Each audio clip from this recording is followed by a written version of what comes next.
Sejarah bab 1 tingkatan 5, kedaulatan negara. Jenis-jenis kedaulatan. Ada 4 semuanya. Yang pertama, kedaulatan tradisional. Yang kedua, kedaulatan moden. Yang ketiga, kedaulatan undang-undang. Dan akhir sekali, kedaulatan antarabangsa. Untuk kedaulatan tradisional, dulu-dulu kalau kita tengok, raja ni ada kuasa penuh.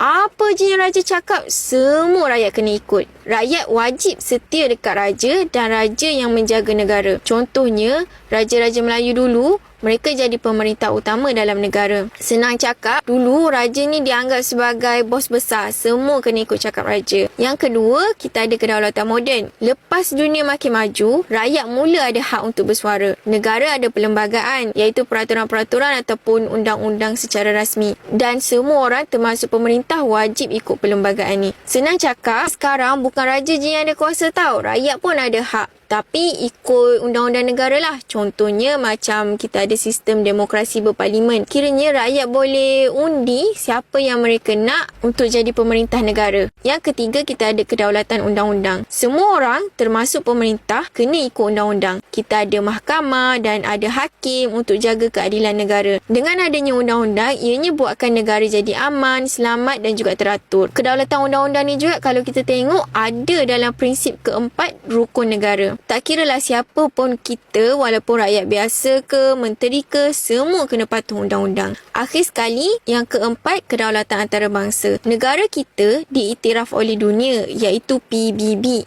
PBB ni maksudnya Persatuan Bangsa-Bangsa Bersatu. Dalam bahasa Inggeris, PBB ni digelar sebagai United Nations. Jadi, apabila negara kita ni diiktiraf oleh PBB, maksudnya semua negara-negara luar tahu dan faham yang negara kita ni bebas. Bebas, tak ada orang luar yang boleh jajah ataupun campur tangan dalam hal negara kita. Pada tahun 1970, sebenarnya ada perjanjian PBB yang mengatakan negara lain tak boleh masuk campur dalam hal urusan negara kita. Senang cakap, satu dunia tahu yang Malaysia ni negara sendiri dan bukannya milik negara lain. Dan negara luar tak ada hak untuk campur tangan dalam urusan negara Malaysia.